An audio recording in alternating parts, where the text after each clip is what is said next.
Mes parents ont dit que ma sœur était celle qui préservait la maison familiale. Alors j'ai montré qui payait vraiment les factures.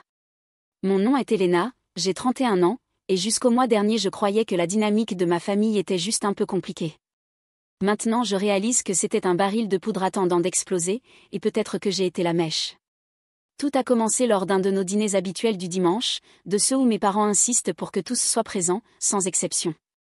Avant que je commence à raconter mon histoire, dites-moi d'où vous regardez cette vidéo. Allez-y. Ma sœur cadette, Camilla, était déjà assise à table quand je suis entrée, souriant comme si elle venait de gagner à la loterie. Et d'une certaine manière, elle avait gagné. Maman et papa l'avaient surprise ce matin-là avec un acompte pour son premier appartement. « Tu l'as mérité, ma fille », dit papa fièrement, racontant l'histoire pour la 3e fois ce soir-là, comme si Camilla avait personnellement construit l'immeuble brique par brique au lieu de simplement apparaître pour signer les papiers. Je me suis assise en silence, remuant ma fourchette dans la purée de pommes de terre, sentant cette sensation familière d'oppression dans l'estomac. Je ne suis pas jalouse de Camilla. Du moins, j'essaie de ne pas l'être, mais ce serait mentir si je disais que cela ne faisait pas un peu mal. Je travaille depuis mes 18 ans, j'ai payé ma propre université et j'ai même aidé maman et papa avec l'hypothèque quand les choses sont devenues difficiles il y a quelques années. Mais ce soir-là, il semblait que rien de tout cela n'importait. Le dîner était presque terminé quand papa a posé sa fourchette sur la table avec un bruit fort, comme s'il allait porter un toast. Au lieu de cela, il m'a regardé directement et a dit les mots qui résonnent encore dans mes oreilles, « Tu n'es même pas la moitié de la femme qu'est ta sœur. » Je ne sais pas ce qui a explosé en moi. Peut-être étaient-ce les années à être comparées, ou peut-être que j'étais simplement fatiguée d'avaler ma colère. Mais j'ai repoussé ma chaise et j'ai dit, calme comme toujours, alors elle peut commencer à payer votre loyer. La pièce est devenue silencieuse. Le sourire de Camilla a vacillé. Maman est devenue pâle et a cligné des yeux comme si elle ne m'avait pas bien entendu. « Le loyer » a-t-elle chuchoté. « Quel loyer ?» Mon cœur battait la chamade, mais je suis restée assise là, les fixant, laissant le poids de ce que je venais de dire s'installer sur la table comme un brouillard épais. Personne n'a dit un mot pendant ce qui a semblé une éternité, et soudain j'ai réalisé que je venais de révéler un secret que je n'avais jamais eu l'intention de partager. Cette nuit-là fut celle où tout a commencé à s'effondrer. Le silence après mon commentaire était assourdissant. Je pouvais entendre l'horloge faire tic-tac dans la cuisine, le bourdonnement du réfrigérateur, même le son de Camilla s'éclaircissant la gorge avec embarras. Je n'ai pas reculé. Mes mots flottaient dans l'air comme de la fumée. Papa fut le premier à parler, sa voix dure et contrôlée. « Elena, dit-il, qu'est-ce que tu veux dire exactement par là ?» J'ai haussé les épaules, essayant de paraître calme malgré mes mains moites sous la table. « Exactement ce que ça semble, ai-je dit. Ces 4 dernières années, j'ai couvert une partie de l'hypothèque ici. » « Votre hypothèque ?» Camilla a froncé les sourcils comme si je venais de parler dans une autre langue. « Là attends, quoi ? Pourquoi tu ferais ça ?» Maman semblait offensée, comme si je l'avais accusée de quelque chose. « Nous n'avons jamais demandé ça de toi, dit-elle rapidement. Nous ne demanderions jamais ça. » J'ai presque ri de ça, parce que techniquement elle avait raison. Ils n'avaient pas demandé, ils avaient supplié. Il y a 4 ans, papa a perdu un client important dans son entreprise d'architecture, et j'ai reçu un appel paniqué tard dans la nuit demandant si je pouvais aider avec assez d'argent pour couvrir le paiement mensuel pour qu'il ne perde pas la maison. À l'époque, je n'ai pas hésité. Je vivais frugalement, économisant pour mon propre logement. Mais je me suis dit que la famille passe en premier. Seulement ça ne s'est pas arrêté à 1 mois. Ou 3. Avant que je le sache, j'envoyais une somme fixe chaque mois. Il promettait toujours de me rembourser un jour, mais ce jour n'est jamais venu. C'est devenu attendu, comme une horloge. J'ai ouvert la bouche pour expliquer tout cela, mais papa m'a interrompu.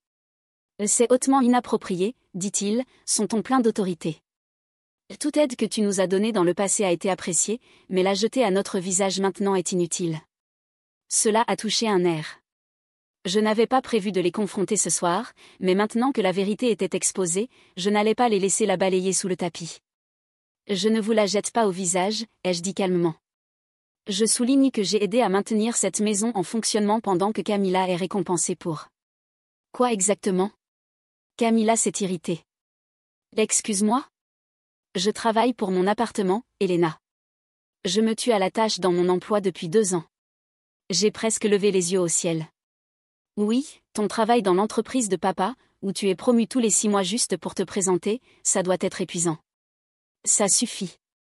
Papa a crié, frappant sa main sur la table. Le bruit a fait sursauter maman. Tu ne vas pas manquer de respect à ta sœur à cette table. Manque de respect. Ce mot était toujours lancé contre moi. J'ai pris une profonde inspiration.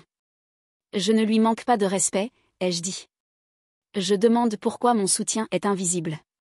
Pourquoi je suis traitée comme le plan B pendant que Camilla est la fille dorée. Le visage de maman s'est adouci comme si elle avait pitié de moi. Elena, tu as toujours été si sensible, dit-elle gentiment, comme si cela allait me faire me sentir mieux. Tu sais qu'on t'aime autant. Mais Camilla travaille vers quelque chose de grand.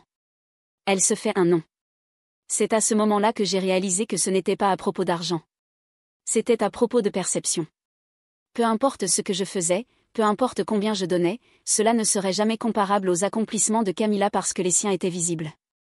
Les miens étaient silencieux. La conversation s'est délitée après cela, mais la tension dans la pièce était si dense que j'arrivais à peine à respirer.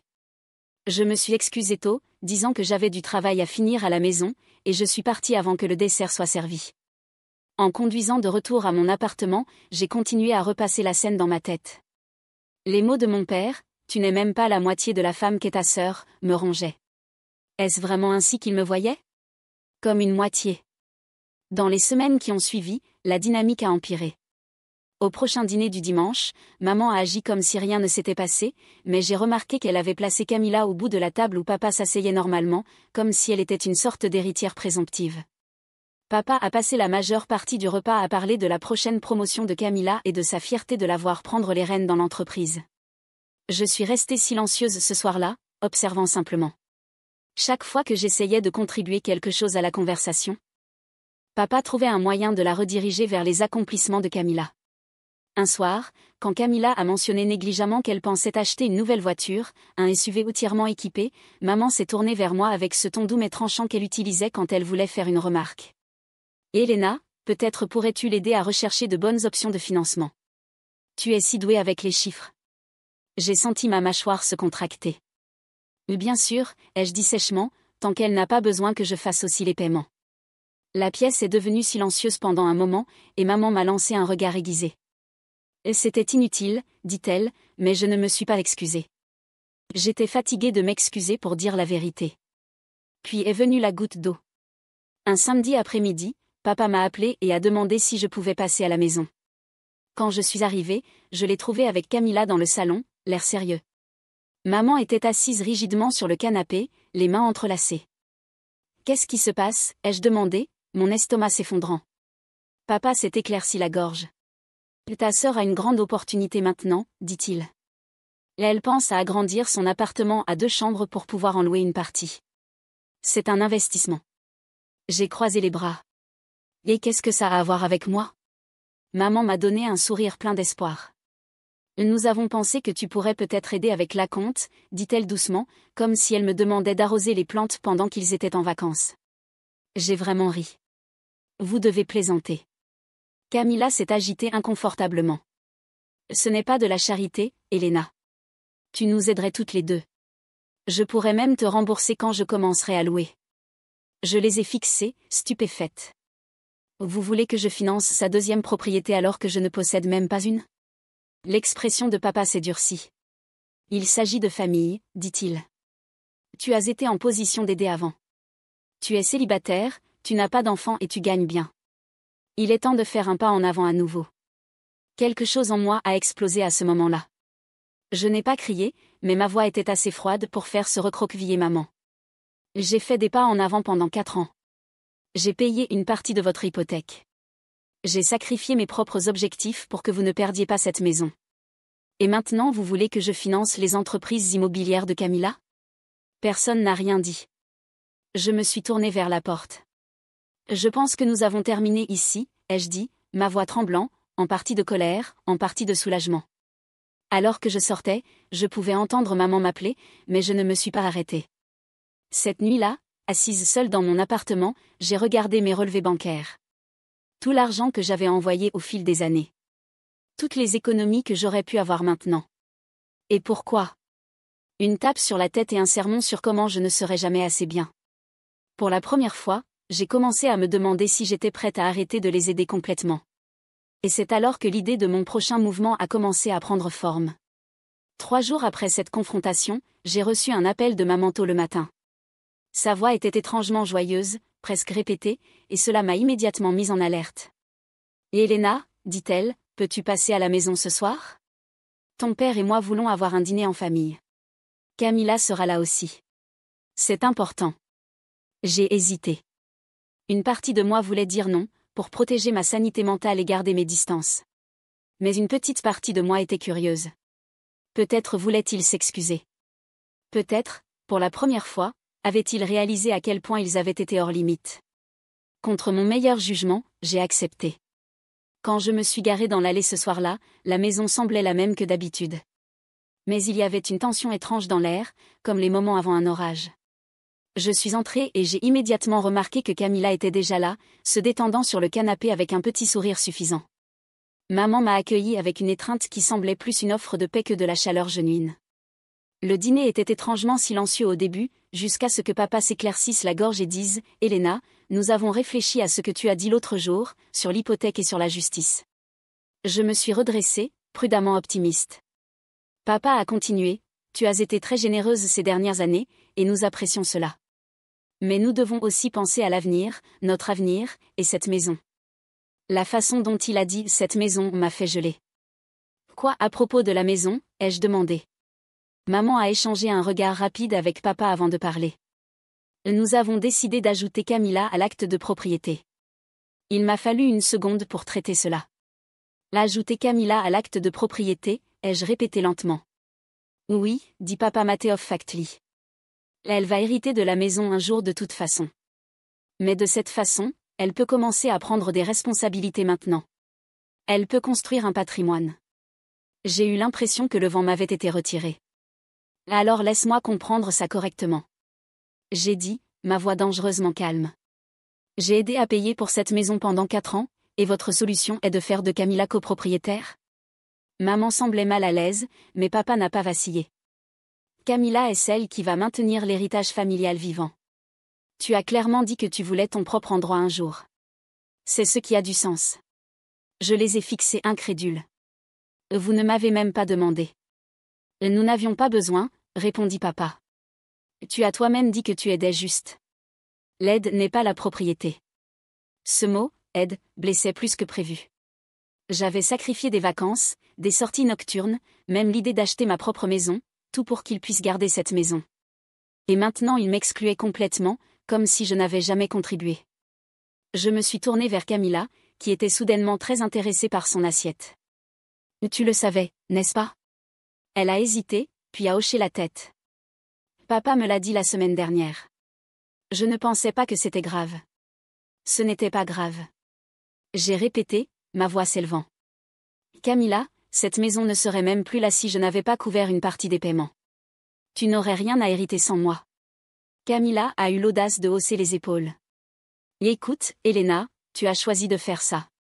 Personne ne t'a forcé. Si ça te dérange tant, peut-être devrais-tu arrêter de payer. La façon désinvolte dont elle l'a dit, comme si mes contributions étaient juste un passe-temps que je pourrais abandonner, a fait bouillir mon sang. J'ai repoussé ma chaise et me suis levée. Tu sais quoi ? Parfait, considère ceci comme mon dernier paiement. Le menton de papa s'est contracté. Et Elena ? Non. J'ai interrompu. C'est fini. Si Camilla va être sur l'acte de propriété, alors elle peut être celle qui maintient cet endroit en fonctionnement. Je ne suis plus votre filet de sécurité. Maman semblait paniquer. Et Elena, tu ne peux pas simplement te retirer maintenant. Nous payons encore le prêt. Ce n'est plus mon problème, ai-je dit. Vous vouliez faire de Camilla la femme de la maison ? Félicitations. Elle peut tout avoir. Je me suis tournée pour partir, mais la voix de papa m'a arrêtée. Si tu sors par cette porte, ne t'attends pas à revenir quand les choses tourneront mal. J'ai figé, ma main sur la poignée. C'était le moment. C'était le moment où tout en moi s'est durci. Il ne prenait pas seulement mes contributions pour acquises. Il me menaçait d'exil si je ne continuais pas à jouer leur jeu lentement, je me suis tournée pour le regarder. Les choses ont déjà mal tourné, papa, ai-je dit calmement. Tu ne t'en es juste pas rendu compte jusqu'à maintenant. Puis je suis sortie, claquant la porte derrière moi. J'ai conduit sans but pendant plus d'une heure, mes pensées se précipitant. Je n'étais pas seulement blessée, j'étais furieuse. J'avais fait confiance, les avais soutenus, cru que nous travaillions ensemble comme une famille. Et en retour, ils m'avaient effectivement coupé de l'image et donné tout ce pourquoi j'avais aidé à payer à ma sœur. Quand je suis finalement rentrée à mon appartement, j'ai pris un dossier où je gardais tous mes relevés bancaires et reçus. Chaque transfert que j'avais jamais fait vers leur compte était là, soigneusement documenté. J'ai regardé les chiffres, les milliers de reais qui leur étaient allés, et j'ai senti un calme étrange s'installer. Ils pensaient que j'allais simplement m'éloigner silencieusement. Ils pensaient qu'ils pouvaient réécrire l'histoire et prétendre que je n'avais jamais contribué. Mais ils avaient tort. Ce n'était plus à propos de justice. C'était à propos de m'assurer qu'ils ne pourraient jamais m'ignorer, ou mes contributions, à nouveau. Et c'est à ce moment-là que j'ai arrêté d'être la pacificatrice de la famille et commencé à penser comme quelqu'un qui n'avait plus rien à perdre. Cette nuit-là fut la première fois en années que je n'ai pas pu dormir du tout. Je suis restée sur le canapé fixant le plafond, mon esprit repassant chaque conversation, chaque dîner, chaque moment où j'avais choisi de mettre les besoins de ma famille avant les miens. Tout semblait si douloureusement évident maintenant. Les commentaires subtils, la façon dont ils louaient Camilla pour chaque petite réalisation, mais traitaient les miennes comme du bruit de fond. Comment avais-je ignoré cela si longtemps? Le matin, je me sentais vide. Pas en colère, juste vidée. J'ai manqué le travail ce jour-là et je suis restée assise en silence avec une tasse de café qui refroidissait sur la table. Vers midi, mon téléphone a vibré avec un message de maman. « Et Elena, pouvons-nous parler? C'est un malentendu. S'il te plaît, ne rends pas cela plus difficile que nécessaire. » Je n'ai pas répondu. Je n'étais pas prête. Les jours suivants se sont confondus. J'allais au travail, rentrais chez moi et m'asseyais dans mon appartement sans allumer les lumières. Il semblait que je faisais le deuil de quelque chose. Pas seulement de ma relation avec ma famille, mais de l'illusion sous laquelle j'avais vécu pendant des années. Je continuais à me poser la même question. S'ils pouvaient me trahir si facilement, m'avaient-ils jamais vraiment vu comme faisant partie de la famille? Vendredi est arrivé, et pour la première fois en années, je ne suis pas allée au dîner de famille. Vers 19h, mon téléphone s'est illuminé avec appel après appel de maman, puis papa, puis Camilla. J'ai laissé tous aller à la messagerie vocale. Quand j'ai finalement vérifié les messages, c'était un mélange de chantage émotionnel et de menaces voilées. La voix de maman était douce, suppliante. « Et Elena, chérie, tu ne peux pas simplement nous couper comme ça. Nous sommes une famille. Nous devons résoudre cela. » Le message de papa était plus dur, plus froid. « Tu agis de façon infantile. Camilla a fait un pas en avant, et tu devrais être heureuse pour elle. Si tu continues comme ça, tu vas le regretter. » Celui de Camilla était le pire. Désinvolte, presque suffisant. « Sœurette, cela devient hors de contrôle. Laisse simplement tomber. Ce n'est pas si sérieux. Je m'assurerai de porter un toast à toi quand j'aurai les clés de la maison. » J'ai jeté mon téléphone sur le canapé et j'ai enfoui mon visage dans mes mains. J'avais donné tout ce que je pouvais à ces gens, et maintenant ils se moquaient de moi pour m'être éloignée. Ce week-end-là, j'ai commencé à reconstruire ma vie pièce par pièce. J'ai annulé le virement automatique qui allait vers leur compte hypothécaire chaque mois. J'ai appelé ma banque et redirigé cet argent vers un compte d'épargne séparé, un auquel seul j'avais accès. Pour la première fois en années, j'ai commencé à penser à ce que je voulais vraiment. Pas ce qui rendrait mes parents heureux, pas ce qui rendrait Camilla fière de moi, mais ce que je voulais. Au début, je n'avais pas de réponse. Je savais seulement que j'avais besoin d'espace. Dans les 2 semaines suivantes, j'ai maintenu peu de contact avec ma famille. J'ai arrêté de répondre aux appels et ne répondais aux messages que s'ils concernaient quelque chose d'urgent. Mes parents ne l'ont pas bien pris. Maman m'envoyait de longs messages émotionnels sur comment elle n'arrivait pas à dormir la nuit, sachant que nous nous disputions. Les messages de papa sont devenus plus courts et plus colériques, m'accusant de les abandonner. Un soir, je suis rentrée chez moi et j'ai trouvé une enveloppe collée à ma porte. À l'intérieur il y avait une lettre manuscrite de papa, formelle et froide. Il écrivait que, puisque j'avais choisi de retirer le soutien financier, il considérait d'autres options pour l'avenir de la maison, et que je ne devrais pas m'attendre à être incluse dans ces discussions. Je me suis assise sur le sol de mon appartement lisant cette lettre plusieurs fois jusqu'à ce que mes mains tremblent. Ce n'était plus seulement à propos d'argent. C'était personnel. Il me coupait complètement, pas seulement de la maison, mais des décisions familiales. Et pourtant, aussi douloureux que ce soit, une partie de moi se sentait étrangement libre. Pour la première fois de ma vie, je ne vivais pas pour leur approbation. J'ai commencé à faire de longues promenades après le travail juste pour me éclaircir la tête. Parfois je finissais au centre-ville, arrêté devant des immeubles d'appartements que j'avais l'habitude de rêver d'habiter. J'imaginais comment ce serait d'avoir un endroit juste à moi, que personne ne pourrait me prendre ou utiliser contre moi. Un soir, après une promenade particulièrement longue, je suis rentrée chez moi et j'ai ouvert mon ordinateur portable. J'ai commencé à chercher des appartements à vendre. Pas sérieusement au début, juste en naviguant. Mais en faisant défiler la page, j'ai senti quelque chose changer en moi. Pourquoi pas moi? Pourquoi je n'aurais pas un endroit juste à moi? J'économisais silencieusement depuis des années, même avec les paiements hypothécaires que je faisais pour mes parents. Maintenant que je n'envoyais plus d'argent, je pourrais construire ces économies plus rapidement. Cette nuit-là, j'ai créé une feuille de calcul avec toutes mes dépenses, économies et calendrier potentiel pour acheter un endroit. Je ne m'étais pas sentie si concentrée depuis des mois. Mais même en planifiant l'avenir, l'amertume est restée avec moi. Chaque fois que je voyais le nom de ma famille apparaître sur mon téléphone, c'était comme un rappel de combien peu ils pensaient de moi. Puis est venu le vrai coup au ventre. Quelques semaines plus tard, j'ai reçu un message d'une amie mutuelle de la famille. Madame Santos, notre ancienne voisine d'en face. Elle m'a envoyé une photo d'une bannière de félicitations accrochée sur la véranda de mes parents avec un message. Si excitée pour Camilla. J'ai entendu dire que la maison est officiellement à son nom maintenant. Je suis restée là assise regardant mon téléphone. Engourdie. Ils étaient allés de l'avant. Ils avaient vraiment mis Camilla sur l'acte de propriété. Et personne ne me l'avait dit. Pas un appel. Pas un message. Rien. J'ai réalisé alors qu'il n'y avait pas de retour en arrière. Ce n'était plus seulement du favoritisme. C'était un effacement. Ils avaient réécrit notre histoire familiale pour que je ne sois qu'un figurant. Cette nuit-là, je me suis servi un verre, me suis assise à la table de la cuisine et j'ai fixé la pile de relevés bancaires et reçus que je gardais. Toute ma contribution à cette maison. La même en noir et blanc. Et c'est alors qu'un type différent de plan a commencé à se former. Pas seulement pour construire ma propre vie, mais pour m'assurer qu'ils ne pourraient jamais balayer ce que j'avais fait pour eux. Il ne s'agissait plus de crier ou de se disputer. Il s'agissait de laisser la vérité parler d'elle-même et d'observer ce qui se passerait quand tous la verraient. Le matin après avoir vu cette photo de la bannière de félicitations, quelque chose en moi a cliqué.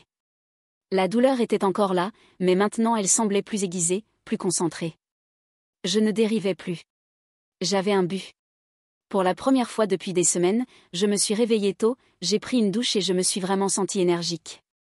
J'ai pris un petit déjeuner décent pour moi, pas juste des céréales périmées ou du café, et j'ai ouvert mon ordinateur portable. Ma feuille de calcul était encore là de la nuit où j'avais commencé à planifier. Je l'ai regardée pendant un long moment, puis j'ai ajouté une nouvelle colonne, calendrier projeté. Je n'allais plus seulement rêver d'un endroit juste à moi. J'allais le faire arriver. J'ai commencé petit. J'ai appelé quelques agents immobiliers et posé des questions sur le marché. Je me suis rencontrée avec un conseiller hypothécaire à ma banque pour voir combien je pouvais vraiment me permettre. Cela semblait étrange au début, faire des pas vers quelque chose qui était juste pour moi, mais chaque conversation me faisait me sentir plus en contrôle. Le travail est devenu une distraction, mais aussi un avantage. J'ai commencé à me porter volontaire pour des projets supplémentaires, rester plus tard quand c'était nécessaire et me mettre en avant pour des responsabilités que j'évitais habituellement. Ma patronne l'a remarqué, et en 2 mois, j'ai obtenu une augmentation. Modeste, mais suffisante pour accélérer mon plan d'économie de quelques mois. Je n'ai rien dit à ma famille à ce sujet. En fait, je leur parlais de moins en moins. Le silence était libérateur. Sans l'égouttement constant de critiques ou de comparaison, j'arrivais vraiment à entendre mes propres pensées pour la première fois. Mais ils ne restaient pas silencieux. De temps en temps, je recevais un message de maman. Parfois s'excusant, parfois étant passive-agressive. « Yelena, tu fais vraiment du mal à ton père. Ne pouvons-nous pas simplement laisser cela derrière nous ?» D'autres fois, c'était papa, plus direct. « Tu es têtu. Nous avons fait ce que nous pensions être le mieux. Tu devrais être fière de ta sœur, pas rancunière. » Je ne répondais jamais. Je n'étais pas prête à m'engager. Au lieu de cela, j'ai canalisé mon énergie pour me construire. J'ai pris un travail de freelance en faisant du conseil financier, quelque chose dans quoi j'avais toujours été douée, mais pour laquelle je n'avais jamais eu le temps avant. C'était lent au début. Un client ici, un autre là.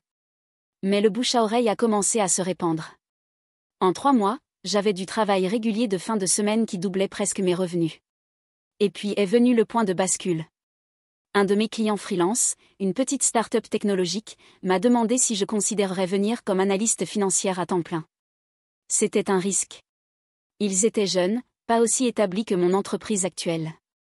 Mais ils m'offraient un salaire presque 40% plus élevé que ce que je gagnais, plus une participation dans l'entreprise. J'ai dit oui. Le jour où j'ai donné ma démission à mon ancien emploi, j'ai ressenti une vague de liberté que je ne peux même pas décrire. Je ne quittais pas seulement un emploi. Je laissais derrière moi la version de moi-même qui était restée petite et silencieuse pour maintenir tout le monde confortable. Avec mon nouveau salaire et mes revenus de freelance, mes économies ont grandi plus vite que je ne l'avais pensé possible. En 6 mois, j'étais assise de l'autre côté d'une table avec un courtier signant des papiers pour mon premier appartement. Un loft moderne d'une chambre au centre-ville avec des fenêtres du sol au plafond et une vue sur l'horizon. Quand j'ai pris les clés, je suis restée dans l'espace vide pendant longtemps, absorbant tout. Personne ne m'avait aidé à arriver là. Personne ne pouvait revendiquer la propriété de cela. C'était mien, complètement et entièrement. J'ai déménagé un samedi et j'ai passé tout le week-end à déballer, accrocher des étagères, arranger les meubles exactement comme je le voulais. Il y avait quelque chose de profondément guérisseur à monter un espace sur lequel personne d'autre n'avait d'opinion. Bien sûr, ma famille a fini par découvrir.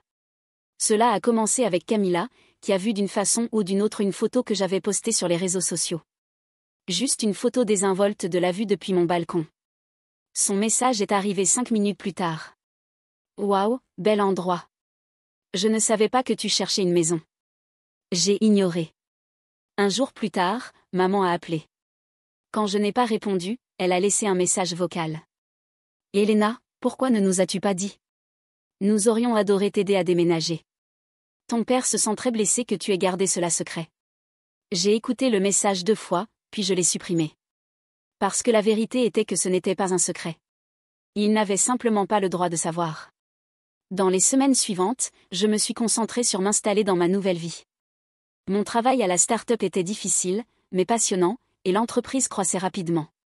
Je faisais partie de quelque chose qui comptait, et pour la première fois, je sentais que j'étais exactement où je devais être. Chaque soir en rentrant chez moi, je regardais autour de mon appartement et ressentais cette même satisfaction silencieuse. Les mêmes murs qu'on m'avait dit que je n'arriverais jamais à acheter étaient maintenant miens.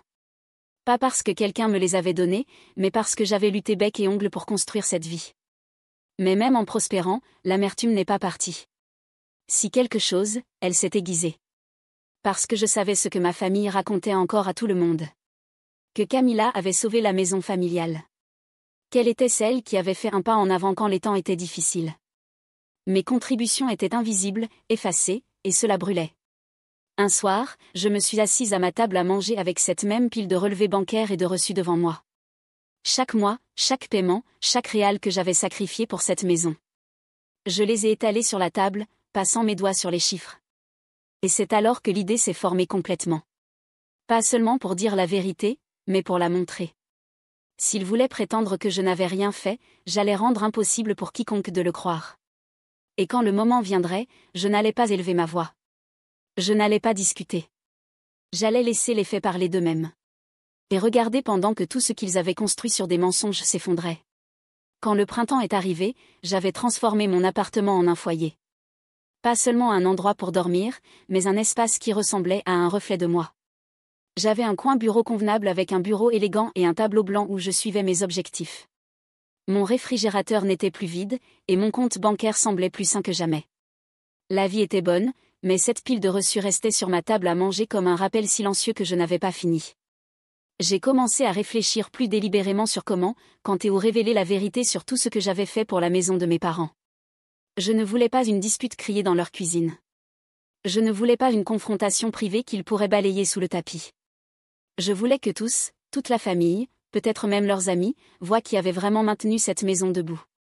C'est alors que le destin m'a livré la configuration parfaite. Un après-midi, j'ai reçu un appel de ma cousine Julia, avec qui j'avais toujours été proche. Elle a hésité un moment avant de dire « Et, juste pour que tu saches, tes parents donnent un dîner d'appréciation familiale le mois prochain. Ils ont envoyé des invitations à tout le monde. » J'ai froncé les sourcils. Appréciation familiale? Oui, dit Julia, son ton sec. D'après ce qu'ils ont écrit, il semble qu'ils prévoient faire tout un spectacle sur comment Camilla a pris soin de l'héritage familial. J'ai senti mon estomac se serrer. Tu plaisantes. J'aimerais, dit-elle. Ils m'ont même demandé de faire une petite présentation de diapositives avec des photos de la maison au fil des années. Ils veulent montrer combien elle signifie pour la famille. J'ai remercié pour l'information, mais après avoir raccroché, je suis restée juste assise regardant mon téléphone. Un dîner public, avec tout cela, pour célébrer Camilla, pour faire la chose que je faisais silencieusement depuis des années. C'était infuriant et parfait. Cette nuit-là, j'ai commencé à organiser mes documents. J'ai scanné chaque relevé bancaire, chaque confirmation de virement bancaire, chaque note de mes parents me remerciant d'aider juste cette fois. Je les ai mis en ordre chronologique, créant une chronologie claire d'exactement combien d'argent j'avais mis dans cette maison, et quand. Mais je ne me suis pas arrêtée là.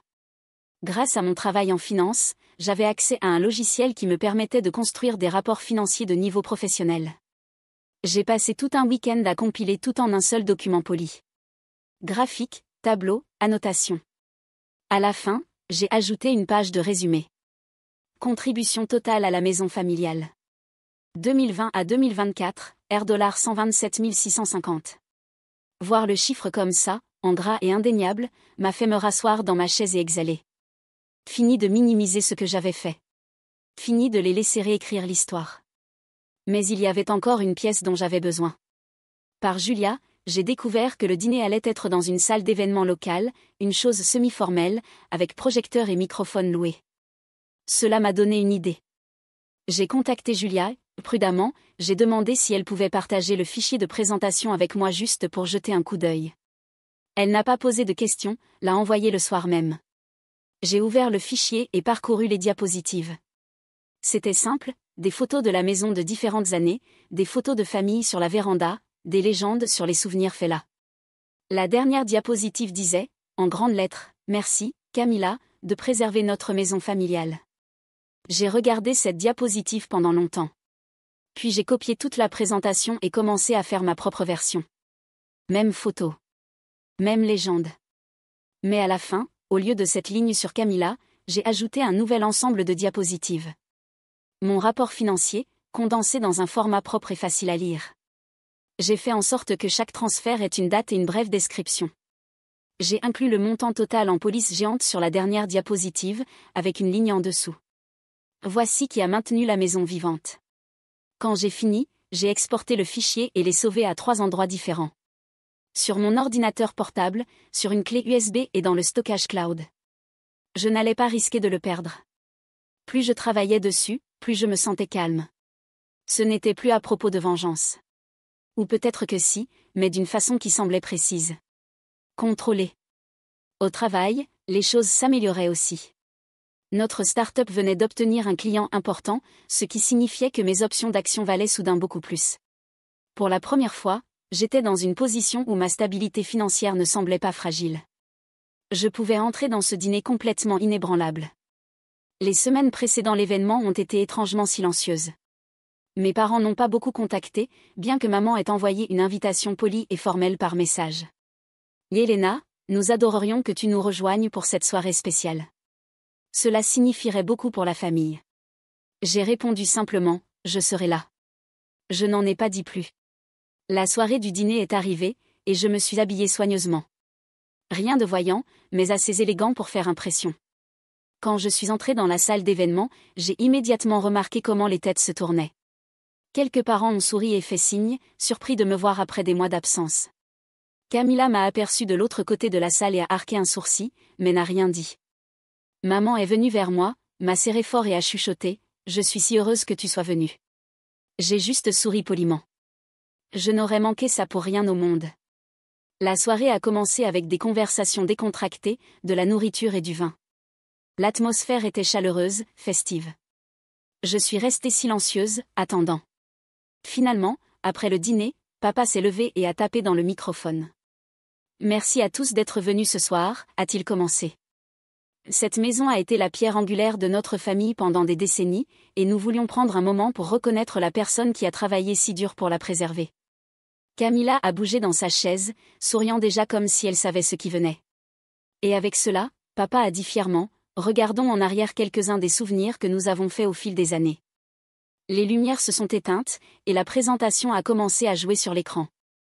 Je suis restée assise là, mon cœur battant fort, ma main reposant négligemment sur la clé USB dans ma poche. Mon moment approchait. La présentation s'est déroulée exactement comme je l'attendais.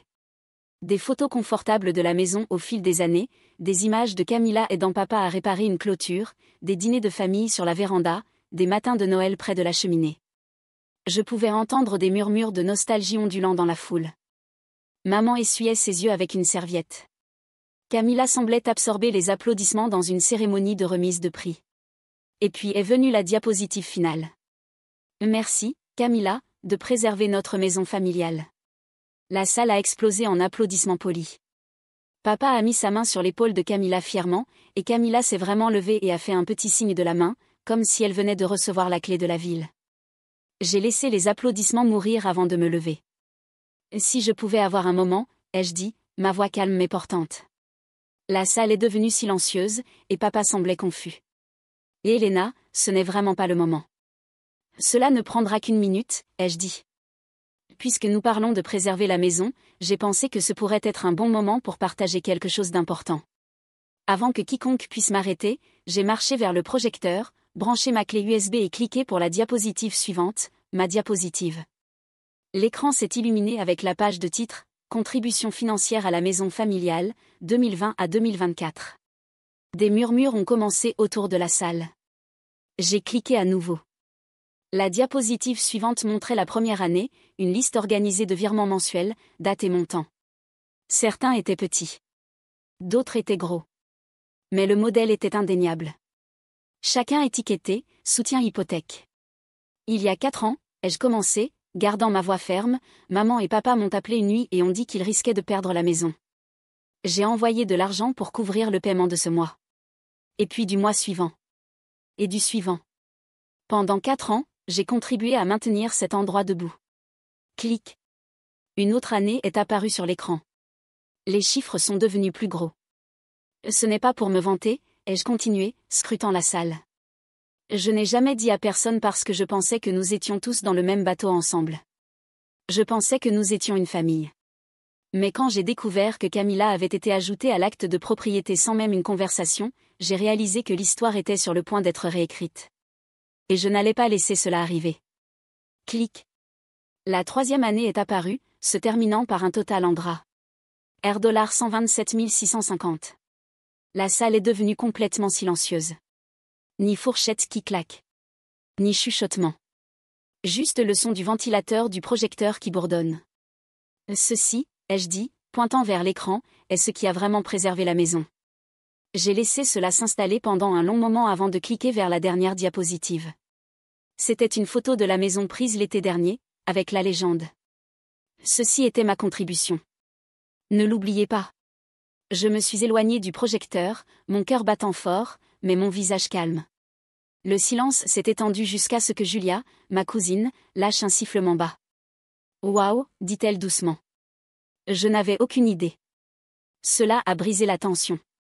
Quelques autres parents ont commencé à murmurer, se regardant les uns les autres, certains se tournant même vers mes parents avec des sourcils levés. Maman semblait pâle. Sa bouche s'est ouverte, mais aucun mot n'est sorti. Le visage de papa était tendu, sa mâchoire travaillant comme s'il mâchait du gravier. Camilla, pour la première fois, ne semblait pas suffisante. Elle semblait mal à l'aise. Et Elena, maman a finalement dit, sa voix tremblante. Ce n'était pas l'endroit. En fait, ai-je interrompu gentiment. C'est exactement l'endroit. Vous vouliez que tous ici célèbrent le rôle de Camilla dans le sauvetage de la maison. J'ai juste pensé qu'il méritait de connaître toute l'histoire. Papa s'est levé, son visage rouge. Tu essaies de nous humilier. J'ai secoué la tête. Non. Je dis la vérité. Si la vérité est humiliante, ce n'est pas ma faute. La salle est redevenue silencieuse. Ma tante s'est éclaircie la gorge. Eh bien, dit-elle prudemment. Je pense que nous pouvons tous convenir qu'Elena mérite une certaine reconnaissance pour ce qu'elle a fait. Quelques personnes ont hoché la tête. Quelqu'un a même commencé à applaudir silencieusement jusqu'à ce que papa leur lance un regard furieux. Je n'ai pas attendu de permission. J'ai débranché ma clé USB, l'ai glissée dans ma poche et ai dit, c'est tout ce que je voulais dire. S'il vous plaît, profitez du reste de la soirée. Puis je me suis rassise, calme comme toujours, pendant que le reste de la salle bourdonnait de chuchotements. À partir de ce point, toute l'énergie du dîner a changé. Les conversations étaient chuchotées, ponctuelles. J'ai attrapé plus d'un parent regardant mes parents avec des expressions qui variaient de choqué à déçu. Maman a à peine touché son assiette après cela.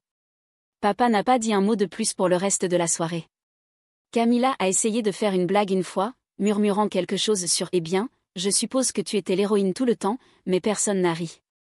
Je suis restée jusqu'à ce que le dessert soit servi, puis je me suis levée et j'ai remercié tout le monde d'être venu avant de sortir silencieusement. En marchant vers ma voiture, je me suis sentie plus légère que je ne l'avais été depuis des mois. Ce n'était pas de la joie, pas exactement. C'était de la clarté. Je n'avais pas crié. Je n'avais pas supplié. Je n'avais pas essayé de les convaincre de quoi que ce soit. J'avais simplement exposé la vérité et laissé tout le monde voir.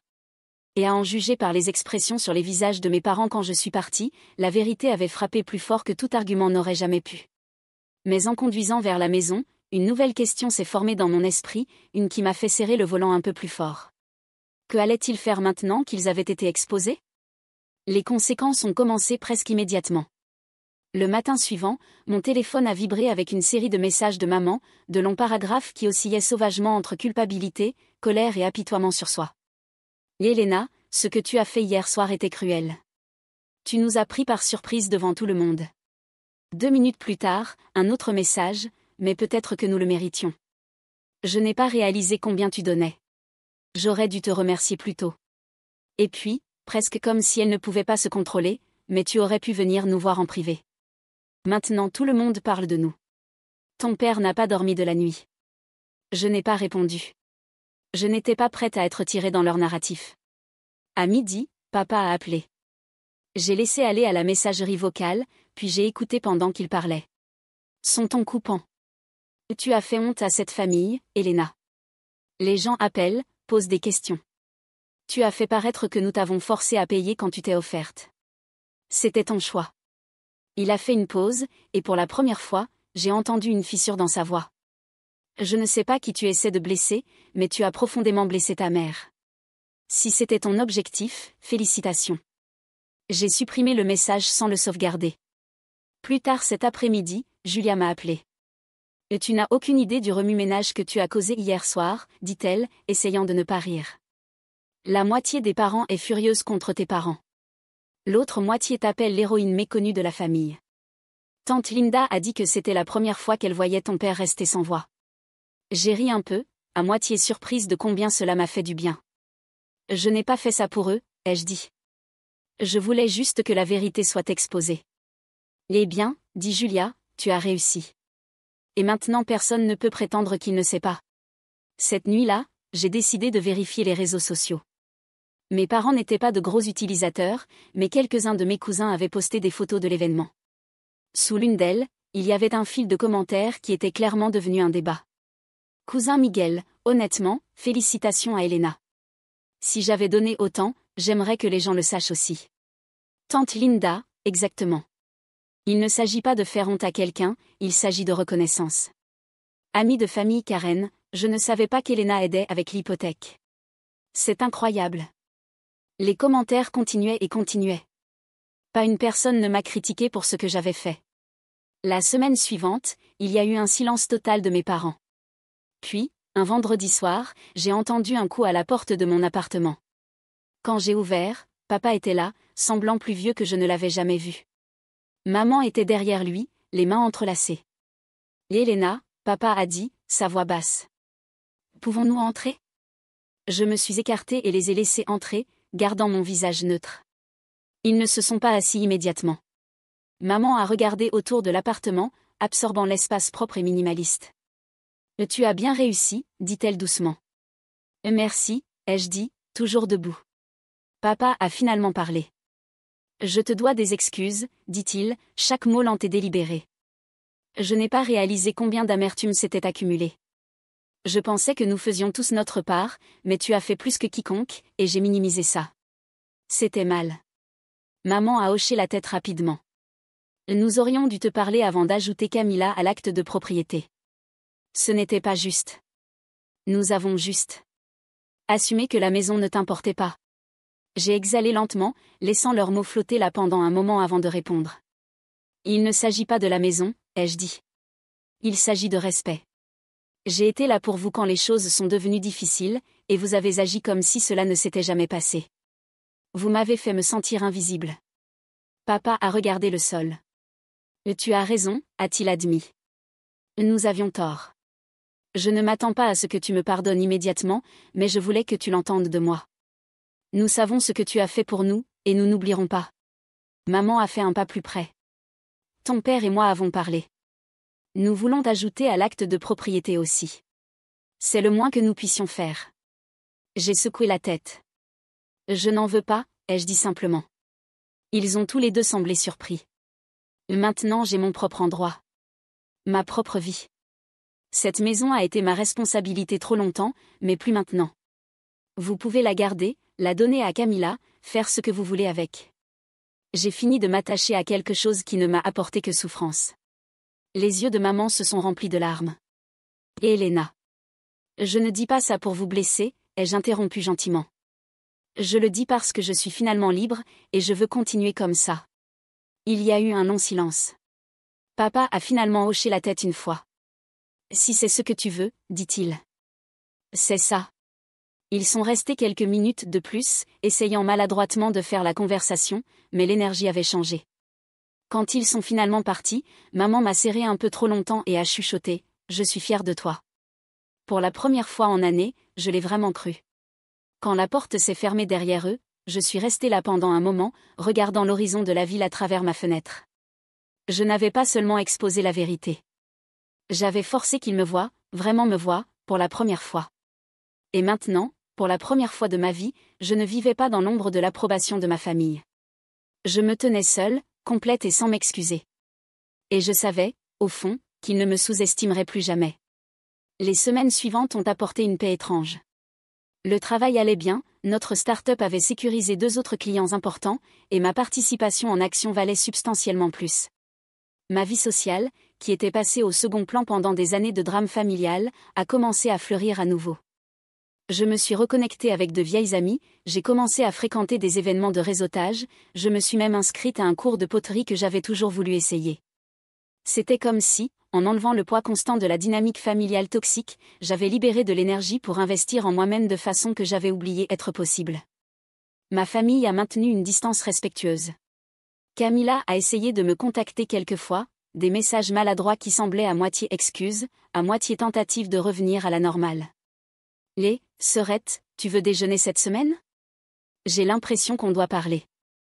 Je n'étais pas prête pour ça encore. J'ai répondu poliment, mais j'ai gardé les choses superficielles. Il n'y avait plus de colère, juste un besoin de protéger l'espace que j'avais créé pour moi. C'est pendant cette période de tranquillité relative que quelque chose d'inattendu s'est produit. Un matin de mardi, j'ai trouvé une enveloppe sous ma porte. Il n'y avait pas de timbre, donc quelqu'un l'avait livrée personnellement. À l'intérieur se trouvait une lettre manuscrite de Camilla. Son écriture était négligée, comme si elle avait écrit dans une précipitation émotionnelle. « Elena, commençait-elle, je sais que tu ne veux probablement pas entendre parler de moi maintenant, mais j'ai besoin d'écrire ceci. J'ai passé les dernières semaines à repasser tout, et j'ai réalisé à quel point c'était injuste. Pas seulement la situation de la maison, mais des années de te traiter comme...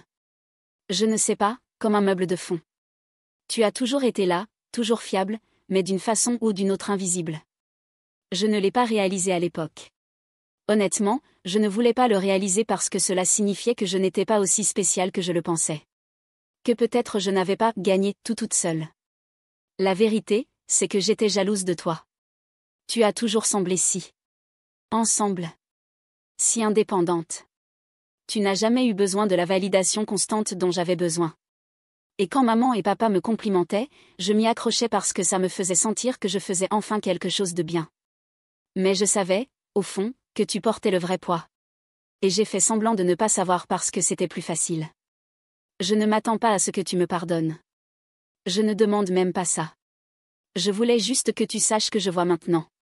Je vois ce que tu as fait, je vois comment nous t'avons tous fait défaut, et je suis vraiment impressionnée par la personne que tu es devenue malgré nous. Si tu veux jamais essayer de reconstruire une sorte de relation, je serai là.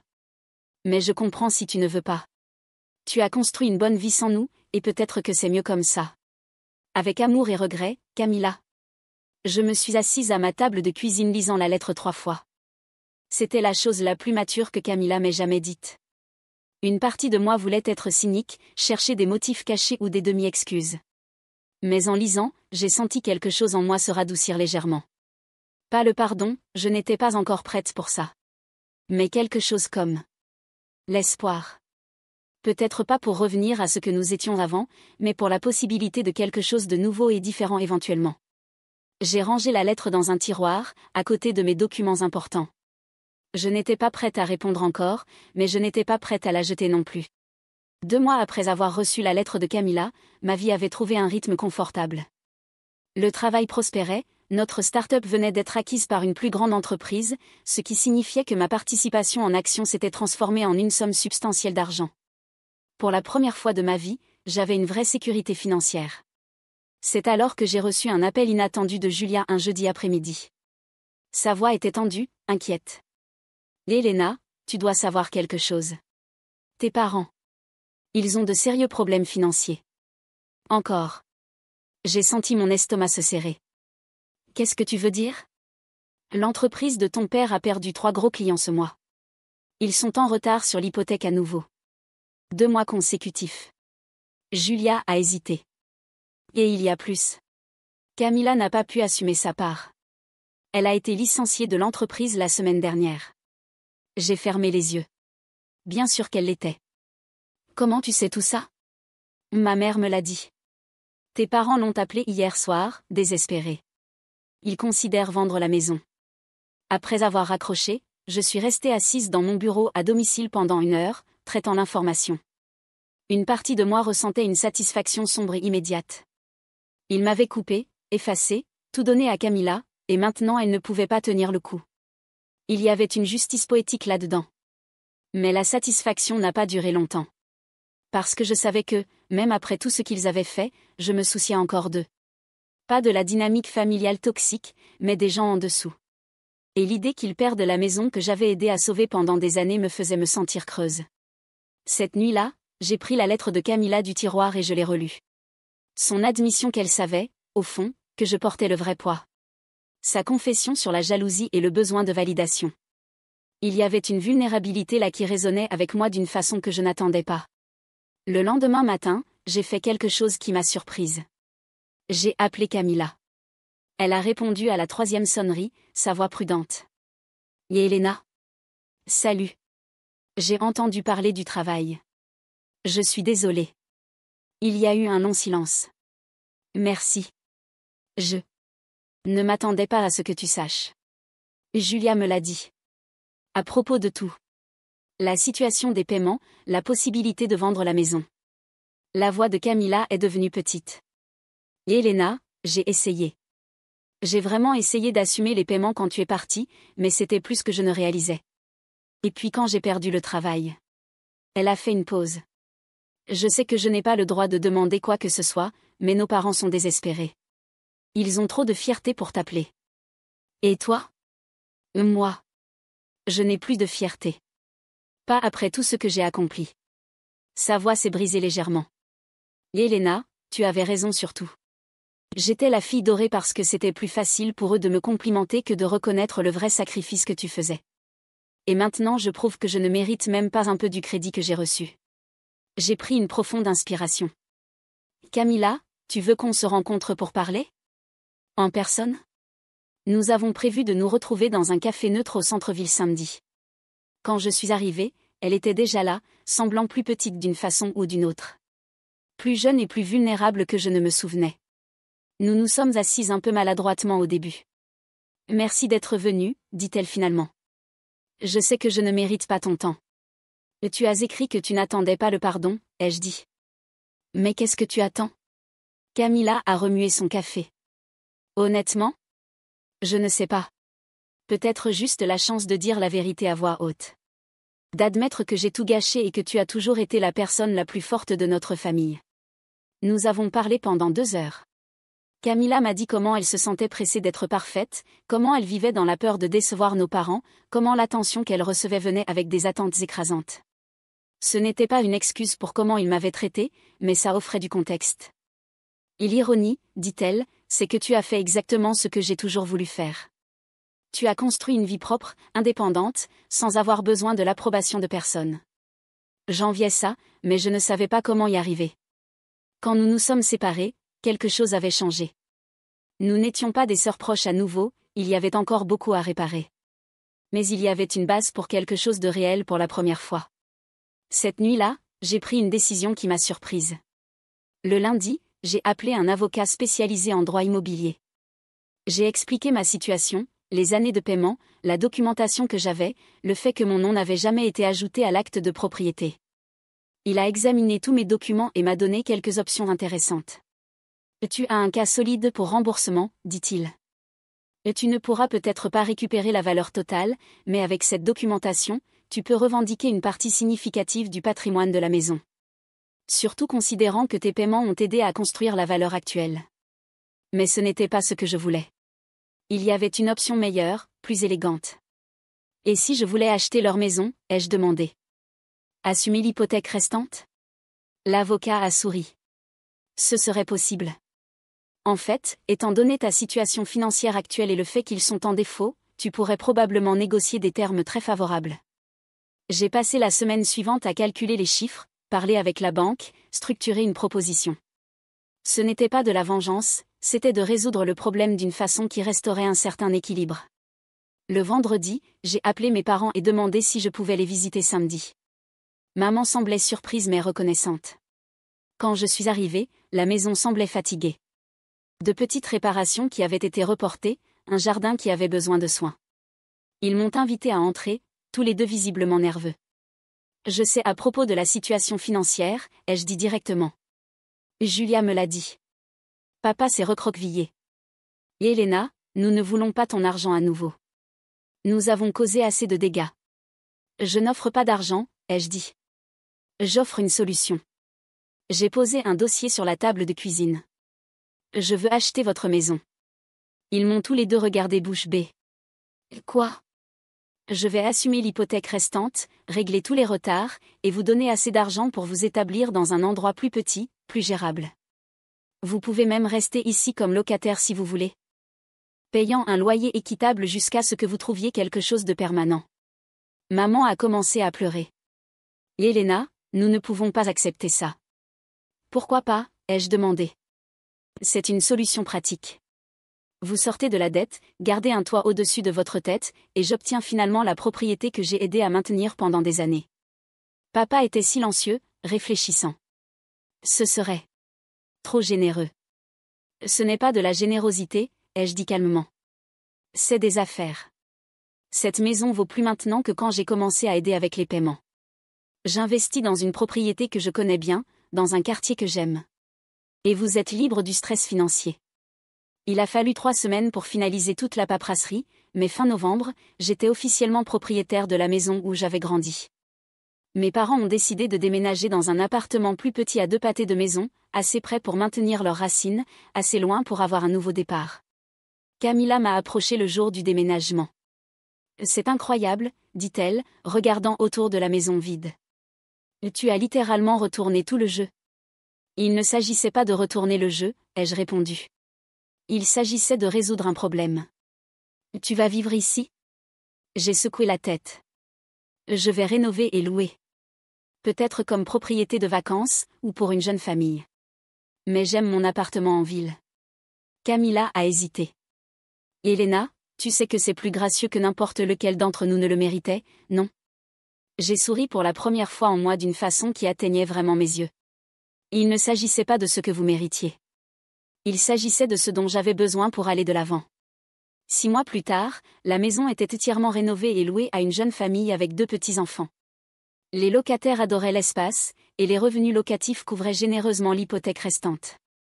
C'était un investissement solide, mais plus que ça, ça se sentait comme une fermeture. Mes parents prospéraient dans leur nouvelle vie plus simple. Papa avait commencé à travailler comme consultant freelance, et maman avait repris la peinture, quelque chose qu'elle avait abandonné il y a des années. Il semblait plus léger, moins surchargé par les responsabilités de maintenir une grande maison. Camilla avait trouvé un nouvel emploi dans une entreprise différente, un poste de niveau inférieur que ce à quoi elle était habituée, mais qui la faisait travailler plus dur pour ses avancements. Nos conversations sont devenues plus fréquentes et genuines. Nous reconstruisions encore la confiance, mais il y avait quelque chose de solide qui se formait. Un dimanche de printemps, 1 an après que tout ait commencé, nous avions notre premier dîner de famille dans l'appartement de mes parents en plus de 2 ans. Ce n'était pas la même dynamique qu'avant, il y avait de la prudence, du respect mutuel, une reconnaissance tacite que les anciennes règles ne s'appliquaient plus. « Elena, dit papa en débarrassant la table, j'espère que tu sais que nous sommes fiers de ce que tu as construit. Pas seulement financièrement, mais comme personne. Il nous a fallu trop de temps pour voir ça. » J'ai hoché la tête. Merci. Mais vous savez que je n'ai plus besoin de votre approbation, non? C'est juste. Bonus. Maman a ri, un rire réel et chaleureux. C'est exactement le point. Tu n'as pas besoin de nous, mais tu choisis encore de nous inclure. Ça signifie tout. En conduisant vers la maison cette nuit-là, j'ai réfléchi sur comment les choses avaient changé. Il n'y avait pas eu de vengeance dramatique ou de moment cathartique de « je vous l'avais dit ». Au lieu de ça, il y avait quelque chose de mieux, j'avais pris le contrôle du narratif de ma propre vie. La maison où j'avais grandi générait maintenant des revenus pour moi. Ma famille me respectait non pas parce qu'ils me craignaient, mais parce que j'avais prouvé ma valeur et établi des limites. Et Camilla et moi construisions lentement une relation d'adulte basée sur l'honnêteté mutuelle au lieu de la compétition. Plus important, j'avais appris la différence entre être une personne qui sacrifie tout pour la famille et être une personne qui choisit consciemment comment et quand aider. La première était une martyre. La seconde était quelqu'un avec un vrai pouvoir. Quand je me suis garée devant mon immeuble, j'ai levé les yeux vers les fenêtres illuminées de mon appartement au 10e étage.